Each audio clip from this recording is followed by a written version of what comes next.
Hello दोस्तों, मैं हूं सौरभ राज और आप देखना शुरू कर चुके हैं द लीगल ज्ञान। इस वीडियो में हम आपको आम भाषा में बताएंगे कि एफआईआर क्या होती है, एफआईआर हम कैसे कर सकते हैं और हमें मेरे आवेदन देने के बाद भी, यदि किसी व्यक्ति के आवेदन देने के बाद भी कोई भी पुलिस थाना अगर एफआईआर नहीं करता है तो उन्हें क्या करना चाहिए। अभी मेरे पास एक परिचित का फ़ोन आया कि हम ये थाना में हैं और मेरा एफआईआर बड़ा बाबू नहीं ले रहे हैं। अमूमन आम भाषा में हम लोग बड़ा थानेदार को बड़ा बाबू बोलते हैं, तो वो नहीं ले रहे हैं तो हमें क्या करना चाहिए। तो हम सोचे क्यों ना इस पर एक वीडियो बनाया जाए और लोगों को बताया जाए कि अगर आपका एफआईआर थानेदार नहीं ले रहा है तो आप किस तरह से एफआईआर करवा सकते हैं। हम बिल्कुल किसी पेचीदा कानून के आपको बिल्कुल आम भाषा में बताएंगे कि एफआईआर क्या होती है और एफआईआर क्यों होता है। एफआईआर इसलिए होता है, मान लीजिए दो व्यक्ति हैं ए और बी।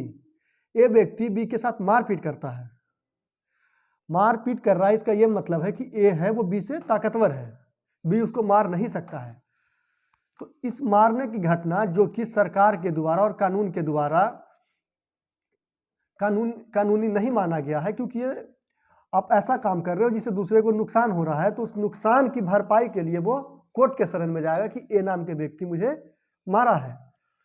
तो वो ऐसा अपराध यदि आप करते हैं तो जिसके साथ वो घटना होता है वो थाने में जाता है और एफआईआर करवाता है। अच्छा, तो आपके दिमाग में आ रहा है कि एफआईआर क्या है। एफआईआर जब कोई अपराध होता है तो आप जा करके उनकी जानकारी थाने को देते हैं या फिर अपने जो संबंधित पुलिस स्टेशन या जहां ये घटना हुआ है उसे आप लिखित डॉक्यूमेंट के तौर पर देते हैं, उसे एफआईआर कहते हैं। दूसरा बात, एफआईआर जो है आमतौर पे पीड़िता के द्वारा लिखा जाता है, लेकिन मान लीजिए अगर पीड़िता जिसके साथ ये घटना हुआ वो पढ़े लिखे नहीं है तो एफआईआर वो मौखिक रूप में भी थानेदार को दे सकते हैं। जो भी थाने का इंचार्ज है उन्हें दे सकते हैं कि मेरे साथ ये घटना हुआ, वो लिख देंगे और आपको सुनाएंगे और उसके बाद आपका सिग्नेचर लेंगे। ये होता है एफआईआर करने का तरीका। एफआईआर आप 3 तरीके से कर सकते हैं।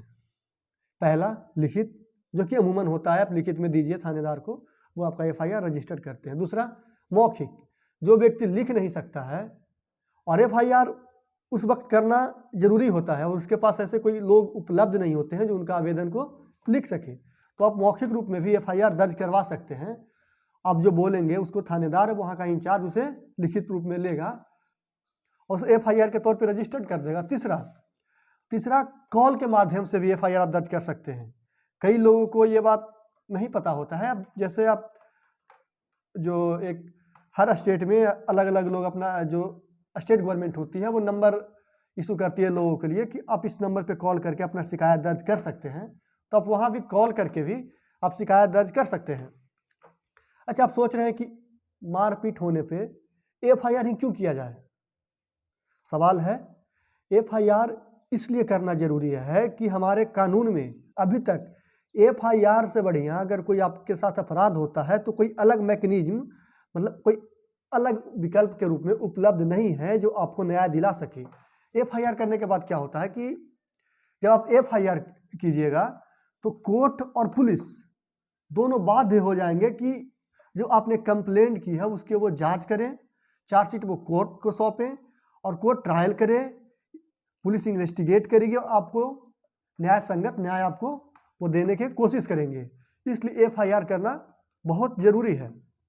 अच्छा, फिर तीसरा सवाल आता है मन में कि कौन व्यक्ति एफआईआर कर सकता है। आप देखते होंगे कई बार किसी के साथ मारपीट होती है और पुलिस वाले मिल जाते हैं, कोई पुलिस वाले अगेंस्ट पार्टी से, और बोलते हैं कि आपके साथ तो घटना हुआ नहीं है, आप एफआईआर कैसे करने चले आए। तो जी नहीं दोस्तों, एफआईआर कोई भी कर सकता है जिसके साथ घटना हुआ है, जो घटना होते देखा है, या जो घटना जिसके साथ हुआ है उसका कोई संबंधी हो, वो भी जाकर के थाने में आवेदन दे करके एफआईआर कर सकता है। अच्छा, उसके बाद एफआईआर आप जब कर रहे हैं तो कुछ बातों, जो महत्वपूर्ण बातें हैं उन्हें आप ध्यान में रखिए। सबसे पहले एफआईआर आप जब करते हैं तो अपना नाम, पता, घटना का समय, जगह और चश्मदीद का नाम आप जरूर लिखें।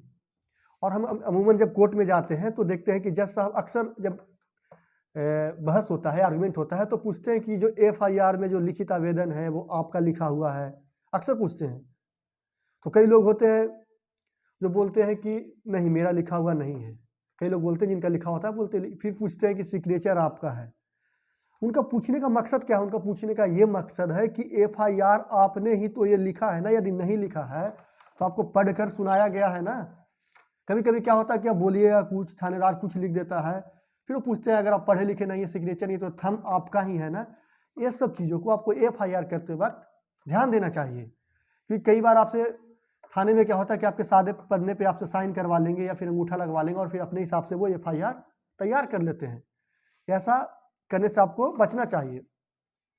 अब सवाल आता है कि अगर जैसे मैंने बताया कि एक संबंधी मेरे पास फोन किया कि एफआईआर दर्ज नहीं कर रहा है, तो एफआईआर दर्ज नहीं कर रहा है तो फिर आपके पास क्या विकल्प बचता है? पहला विकल्प ये बचता है कि आपके जिला के जो एसपी है, जिसको हम लोग सुपरिटेंडेंट ऑफ पुलिस बोलते हैं और आम भाषा में लोग पुलिस कप्तान भी बोलते हैं, जिला का पुलिस कप्तान, वह एक आवेदन दे, लिखित आवेदन दे। अच्छा, फिर बोले अगर एसपी नहीं सुने तो अगर एसपी नहीं सुनता है तो आप डीजीपी के डीआईजी के यहाँ जाइए, डिप्टी इंस्पेक्टर जनरल के पास लिखित में आवेदन दीजिए। जब आप डीजीपी को दीजिएगा, मान लीजिए वो भी नहीं सुनता है तो आप आईजी को दीजिए, इंस्पेक्टर जनरल जिनको बोला जाता है उनको आप दीजिए। अच्छा, फिर आप बोलिएगा वो भी नहीं सुने तो।